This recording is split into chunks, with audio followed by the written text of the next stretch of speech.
Alors, on va parler de table de mixage, de comment on passe tout votre petit son, votre signal audio dans votre table de mixage, parce que de là découle tout ce qu'on connaît actuellement dans nos cartes son, dans nos DAW et tout le son en général.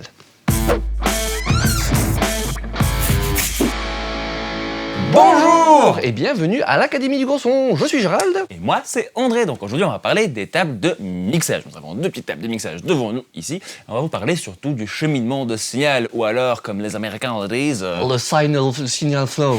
Le signal flow, c'est bien ça, signal flow. Le signal flow. Vous mettez des patates, ça va, ça passe. Ouais, c'est ça. J'irai à l'école Jean-Claude Van Damme et ça ira mieux après. On va donc vous parler de tous les modules qu'on retrouve habituellement sur une table de mixage, à quoi ça sert, comment est-ce que le signal passe dedans et à quoi est-ce que ça correspond dans le monde digital, dans le monde des cartes son, des DAW, etc.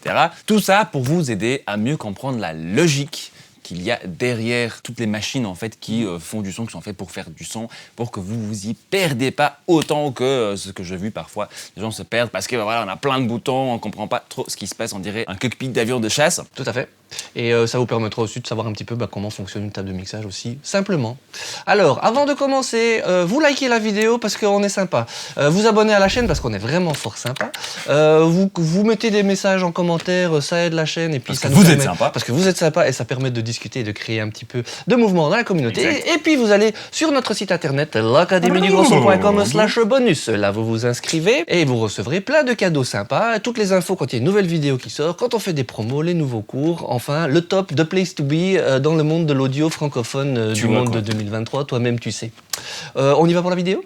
On va donc parler du cheminement de signal, le signal flow, comme on l'appelle en anglais, sur une table de mix. Comme vous voyez ici, nous avons notre table de mix. Une table de mix, c'est composé de tranches, donc une tranche, deuxième, troisième, jusque par là, tout ça par là. La même chose ici sur une petite table de mix que voici, c'est toujours un peu la même chose.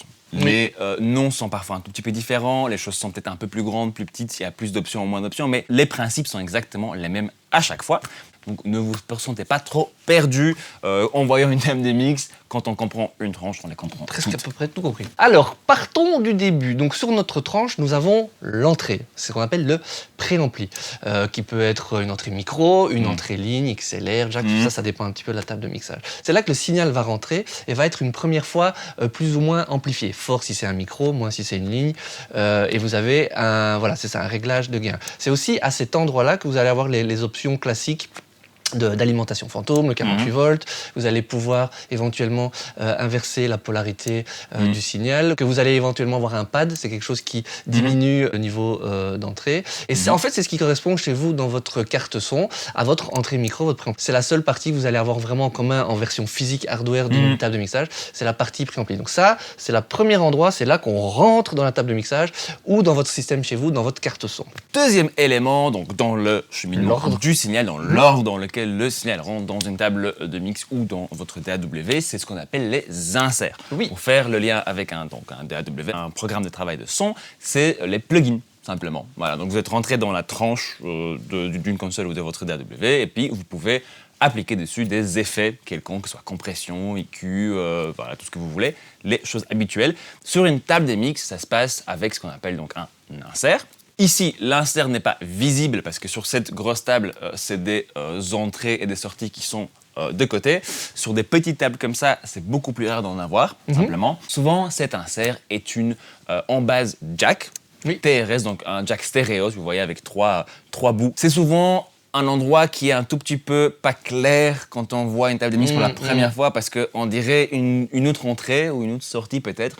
Et c'est souvent en fait les deux dans la même embase. Oui. Donc on envoie du son et on réceptionne du son sur la même jack. Si je devais illustrer, dans la table de mixage ici, la mec, vous rentrez dans votre préampli, votre son il arrive ici, il sort là quelque part, vous le traitez dans un compresseur et il repart dedans exactement par où il est parti grâce à cette entrée TRS et il continue son chemin par la suite. Donc notre signal continue à partir de là. Donc ce point d'insert, dans la plupart des tables de mixage, vous allez trouver comme ici par exemple tout ça, c'est des EQ ou ici, voilà, plus simple, différents types d'EQ.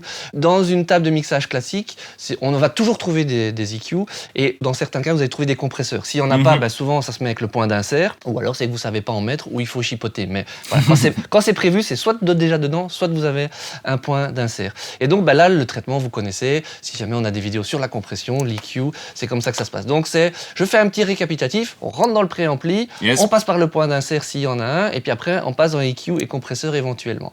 Et de là, notre signal continue vers la suite qui est... le fader. Donc le fader, le bouton ici, donc le volume de votre piste. Exactement la même chose dans votre DAW avec un fader, forcément. Oui, ici, il y en a un aussi. Exactement. C'est ce qui vous permet donc de gérer le niveau de cette piste-là dans l'endroit dans lequel on va l'envoyer. Ah, c'est ça. Là, ça se complique un tout petit peu parce que ce fader-là n'est pas nécessairement le niveau de cette piste dans votre mix. Tout dépend de où est-ce qu'on va l'envoyer ensuite. Mais c'est exactement pareil dans votre DAW. Tout dépend de où votre piste est routée. C'est quoi sa sortie choisie dans votre DAW. Avec le fader, on retrouve aussi presque toujours deux autres options. Le mute, que ce soit ici ou ici, donc ça coupe le signal entièrement de cette piste-là, en tout cas de là où ce fader est envoyé, et un solo qu'on a ici, mais qu'on n'a pas sur cette petite table, parce qu'elle n'est pas prévue vraiment pour soloter des choses.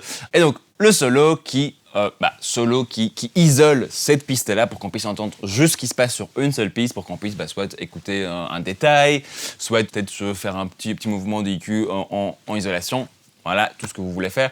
Les solos, c'est un thème un tout petit peu plus complexe. Il y a différents types de solos, il y a différentes choses que vous allez retrouver, mais on n'entrons pas là-dedans tout de suite. Et ensuite, on arrive à la prochains épisodes sur une table de mix dans le cheminement du signal, les send, les envois. Oui, alors, ce qu'on appelle send, envoi auxiliaire, c'est en général, ça a deux fonctions principales, en tout cas dans une table de mix. Ouais. C'est soit envoyer vers un effet, soit faire ici, par exemple. C'est ça, tu le fais très bien. Merci. Soit avoir un circuit casque, par exemple, faire un système de monitoring en live. Donc, ce qui fait qu'on a deux types d'envoi auxiliaires. Le premier type est dit pré-fader, donc avant notre envoi. Donc c'est vrai qu'on en parle maintenant, quelque part, il ne se met pas tout à fait après, parce que là, dans un cas de pré-fader, il est pris après tout ce qu'on a dit, mais juste avant notre fader. Et donc avant le mute et avant le solo. Aussi, voilà, tout à fait. L'intérêt, vous allez me dire, quel est-il ? Eh bien, c'est que comme vous allez pouvoir envoyer ça vers une autre sortie, qui est notre envoi auxiliaire ou send, vous allez pouvoir envoyer ça vers des musiciens, leur faire soit une balance casque en studio, si vous utilisez une table de mix, mais c'est le même principe dans votre DAW. C'est ce que vous avez expliqué, si vous avez bien suivi, c'est ce qu'on vous explique, c'est pour après faire comprendre le principe dans vos DAW chez vous. Donc pour faire par exemple un circuit casque, ce qui veut dire que quand vous allez changer le fader sur votre table de mix ou dans votre DAW, ça va changer le volume à l'écoute, mais comme cet envoi auxiliaire, par exemple ici, est pré-fader, le volume du fader ne va pas avoir d'influence sur ce que lui envoie. Donc vous changez le volume, ça ne change pas dans le casque du musicien, ou en live dans son retour. Le post-fader, à l'inverse, est pris après, lui, vraiment, notre fader ici. Cette table, c'est ici. Voilà, exactement. Ce qui veut dire que, lui, vous allez par exemple l'envoyer vers une reverb, et quand vous allez diminuer le son, ça va diminuer aussi l'envoi vers la reverb, parce que vous n'avez pas envie que le signal diminue et que la reverb reste au même niveau. Ça n'a pas de sens. C'est comme si vous parliez moins fort dans une pièce, mais que le retour de la pièce était toujours aussi fort. Ce serait un peu bizarre. Voilà, c'est ça. Donc ça vous permet de garder cette différence de balance entre votre volume et ce qui revient de l'effet. Ça, c'est les exemples les plus classiques. Si tout ça n'était pas clair, on a une vidéo qui est dédiée pré- et post-fader, ça ressemble à ça. N'hésitez pas à voir ça aussi. Voilà, c'est un concept qui, en tout cas pour la première fois qu'on entend parler, est souvent un peu nébuleux. Donc n'hésitez pas à aller voir ça. Dans votre monde à vous du DAW, en général, vous pouvez en avoir plein, que vous pouvez envoyer à différents endroits et vous pouvez toujours choisir s'ils sont pré ou post. Juste à noter, vite fait, bien fait, j'ouvre une parenthèse, que sur des petites tables de mixage comme ça, par exemple, vous voyez ici, il est écrit monitoring pré, donc celui-là, vous ne pouvez pas choisir, par exemple. Celui-là est post, d'ailleurs, c'est écrit FX. En fait, c'est pas parce qu'il y a des effets dedans, c'est juste parce qu'il est prévu post-fader. Là, c'est préfet. Après, vous avez certaines tables où vous pouvez changer, comme par ici. Moi, j'ai le choix. Certains sont d'office prêts et je peux les enclencher pour qu'ils soient post, par exemple. Donc ça m'offre la possibilité, un peu comme dans votre DAW. C'est ça. Et chaque table de mixage va avoir un nombre d'envois possibles différents en fonction de à quoi est-ce que cette table est dédiée. En comparaison avec votre DAW, où vous avez souvent soit un nombre illimité d'envois, soit un nombre juste large d'envois sur la table, en général, c'est quand même beaucoup plus restreint parce que ça demande beaucoup plus de boutons, de sorties, etc. Mais c'est vraiment de la table de mixage, et de là vient tout le système et le workflow qu'on a, nous, dans nos DAW, viennent de ces principes-là, en tout cas. Pour résumer, les envois, les sends, la façon la plus simple d'y penser, c'est un endroit où on peut faire une copie de notre signal pour l'envoyer autre part, pour qu'il ait un rôle différent. Donc, que ce soit vers les effets, vers le réseau casque, etc. C'est juste une copie de signal par rapport à ce qui va dans notre mix général. C'est ça c'est la base, et puis de là découlent plein d'autres possibilités dont on a déjà parlé. Compression parallèle, sidechain, enfin bon voilà. Mais Des on va trucs pas comme rentrer, ça, un voilà, peu c'est drôle, pas- voilà. Mais vous avez compris que après c'est la créativité, ce ne sont que des outils, c'est ce qu'on en fait après qui devient C'est ça. intéressant. Ensuite, on arrive à ce qu'on appelle les assignations ou les sorties, voilà. Donc, on va choisir où est-ce qu'on envoie le son après qu'il passe dans notre petit fader. Où est-ce qu'il va se retrouver ensuite. Ici, sur cette grande table, et souvent sur des tables de mix, de studio, ça va se retrouver ici au-dessus, quelque part. Et ici, par exemple, on a 24 bus, ce qu'on appelle des bus, où on peut envoyer notre son pour l'enregistrer. Donc, que chaque piste séparément soit envoyée vers une entrée de ma carte son là en dessous, là, pour arriver dans le Pro Tools et être enregistré séparément. Parce que le but, c'est ce qu'on veut faire en studio. On ne veut pas nécessairement enregistrer juste le mix global. Sinon, il faut tout jouer parfaitement avec ça sonne déjà super et voilà. C'est ce qu'on faisait à l'époque. Aujourd'hui, on peut faire des trucs un peu plus, C'est chouette. plus fun. Donc, nous avons tous ces choix de petits boutons vers des bus. Et ensuite, ces bus-là arrivent donc dans ma carte son. Je peux également choisir d'envoyer ma piste vers le mix global. Voilà. Donc on appelle le master. Le master. Donc, Ici là. le Ici, le gros là. Ah, Le main mix, il y a plein de noms différents. Main mix, two bus, mix bus, master, enfin soit. Tout ça veut dire souvent la même chose. Et ça aussi, d'une certaine façon, il faut l'assigner. Par exemple, sur une petite table, souvent c'est l'endroit où ça va par défaut parce que c'est juste pour faire un mixage de base.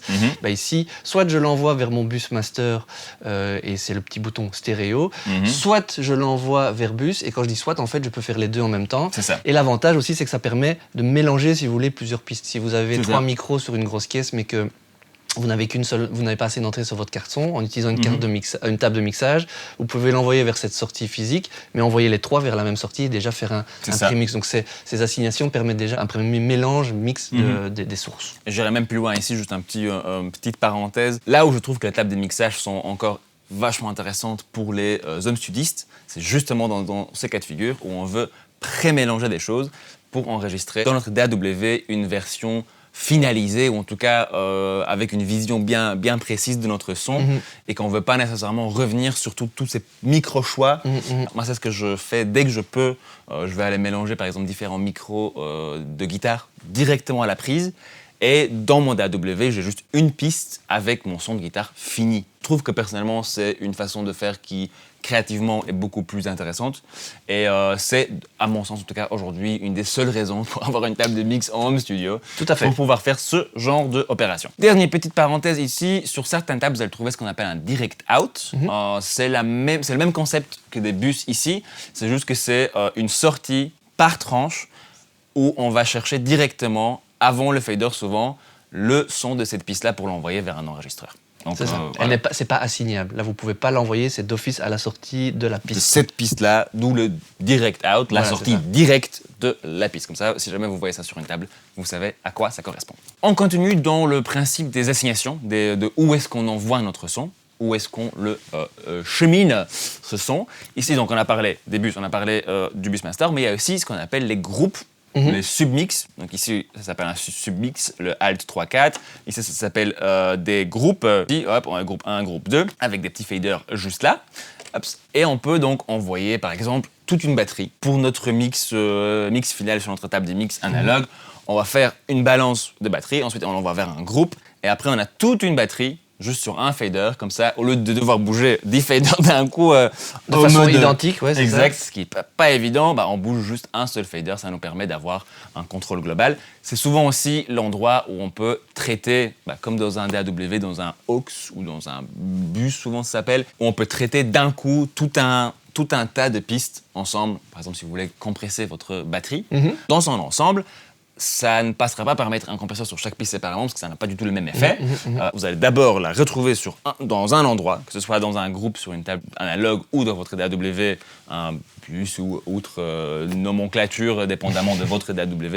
À chaque fois, ça s'appelle un peu différemment. Et vous allez mettre votre plugin de compression sur ce groupe d'ensemble. Donc c'est à ça que servent les groupes. On arrive à la section master. Alors la section master, c'est l'endroit où arrivent pour finir toutes les pistes qu'on entend. On oublie tout ce qu'on a envoyé à des endroits un peu particuliers pour des traitements traitement parallèle, mais tout ce qu'on entend arrive dans notre section master. C'est vraiment c'est notre C'est pour mix. faire Master of Puppets. Toujours. Voilà, toujours. Toi qui es fan de Metallica, like cette vidéo. Non, mais sinon, c'est là où finit vraiment le mix et c'est l'effet définitif. Donc, en mixage, c'est là qu'on a notre mix de morceaux. En live, c'est ce qui partira dans la façade. Voilà. Donc ça, c'est notre mix. Il faut bien différencier le mix master et sur lequel on peut encore mettre des traitements comme sur une piste normale. Ça, on a comme dans votre DAW. Comme votre DAW, on a une vidéo sur le bus master, par exemple. Mais il faut bien différencier ça et la section monitoring, parce que parfois on mélange un peu les deux. Par exemple, ici j'ai mon bus master, pareil sur la petite table, mais j'ai une section ici monitoring qui me permet de gérer ce que j'entends, de contrôler certaines choses. Pareil ici sur ma petite table de mixage. C'est là que je vais avoir le volume, par exemple, de mes enceintes, que je vais changer de système d'écoute. Vous avez la même genre de choses sur des cartes son si elles sont plus grosses, mais de base vous avez juste un volume et cette possibilité-là. C'est là que je peux brancher un casque, écouter ce qui se passe au casque. C'est là qu'on peut revenir sur l'aspect un peu spécifique du solo. Par exemple, si je fais un solo en configuration live, je vais entendre dans le casque la source en solo, mais pas dans mon bus master. Dans la façade, forcément. Parce que j'ai pas envie, voilà, les gens aimeraient bien entendre ce qui se passe et pas que la voix de la chanteuse au moment de trucs aigus. Moi, je suis, c'est un peu, voilà. Vous m'avez compris. Donc voilà, c'est deux choses qu'il faut bien différencier parce que parfois, les gens savent pas toujours où se brancher. Donc c'est pour ça que c'est important de revenir un peu sur les fondamentaux. Je récapitule, le bus master, c'est là où tout se retrouve. On peut encore travailler dessus avec des inserts, avec des plugins, voilà. Ouais. Donc, c'est le volume global de notre mix. C'est un genre de super groupe. C'est le groupe où tout arrive. Le groupe où tout arrive, exactement. C'est la différence entre ça et ma section de monitoring. C'est ici, je choisis ce que j'entends. Donc, je peux entendre mon stéréo qui est le master, mais je peux très bien aussi aller écouter d'autres choses que je vais aller brancher un lecteur CD, qui a encore ça, je sais pas, notre téléphone, enfin, soit comparer des choses, par exemple. Une Victrola, ouais, c'est ça. C'est là que je choisis le volume, c'est là que je peux par exemple écouter tout en mono, juste pour checker un peu le truc, je peux muter, je peux choisir différentes écoutes. Je vais écouter sur mes speakers principaux, sur la deuxième paire, je peux, voilà. Ce genre de choses ici. Pareil sur des petites tables ici, vous voyez ici, j'ai des sources d'écoute, voilà, mais qui n'ont rien à voir avec le volume de mon main mix, de mon master. Voilà. Je pense que ça nous fait plus ou moins le tour du signal flow de la table de mix. Yes. Petite remarque, vous voyez maintenant, les tables de mix, ça disparaît un petit peu des studios parce que tous les modules dont on a parlé, c'est des choses qu'on peut retrouver maintenant de façon éclatée. Vous n'avez pas besoin d'avoir forcément une table de mixage énorme. Ça vous fait éclater le portefeuille. Voilà, c'est ça. Parce que par exemple, la section préampli, vous en avez dans vos cartons, mais vous pouvez aussi en acheter en externe, rien que cet aspect-là. Du coup, pareil pour l'EQ, la compression, vous pouvez mélanger tout ça. Donc du coup, ce qui est intéressant pour nous maintenant, c'est que ça nous permet d'avoir des palettes de couleurs beaucoup plus larges. Du temps où il fallait acheter une grosse table de mixage et qui sonnait bien, mais on n'avait que la couleur de ça et très peu de choses externes. Beaucoup de fois la même chose. Voilà, donc c'est pour ça que c'est important de comprendre d'où ça vient, mais c'est pas pour vous dire que vous devez acheter une table de mixage. Absolument pas. C'est pour comprendre pourquoi ça marche comme ça dans votre DAW et ce que vous pouvez trouver d'externe dans le même genre d'état d'esprit de ce signal flow, comment le recréer dans vos home studios. Tout à fait. Veux-tu ajouter quelque chose? Non, je pense qu'on a déjà dit beaucoup de choses. Je trouve aussi. N'hésitez surtout pas à nous poser des questions parce qu'évidemment tout ça, ça nous paraît maintenant assez évident, mais c'est des choses qui, je me souviens, quand j'apprenais, c'était vraiment très complexe. Je me souviens avoir sué comme pas possible à mon examen à l'époque où j'étais à l'école de son, où on était sur une grande SSL qui est encore un peu plus complexe au niveau du cheminement du signal. On peut vraiment faire des trucs très funky. Et là, je me souviens avoir sué et me dire, si je fais une connerie, je vais envoyer un gros feedback dans le casque de mon prof, il va pas être content. Donc, voilà, c'est pas des choses évidentes et c'est des choses qu'on doit pouvoir s'imaginer dans sa tête comme un cheminement, vraiment avoir un tracé de votre son d'un endroit à un autre endroit. J'espère que cette vidéo vous aide un tout petit peu à conceptualiser tout ça. N'hésitez pas à vous poser vos questions dans les commentaires, partagez vos expériences aussi de l'utilisation de table de mix, est-ce que vous avez ça dans votre studio, est-ce que vous utilisez. Moi je sais que j'en ai une dans mon garage que je n'ai jamais branchée, par exemple, parce que j'en ai juste pas besoin dans mon home studio. Partagez tout ça. Papotez dans les commentaires et surtout avec les tables de mixage ou sans, on s'en fout un peu. Le plus important, ça reste de faire de la musique. Et ouais, de faire de la musique. Ah, elle tourne plus. Ah merde.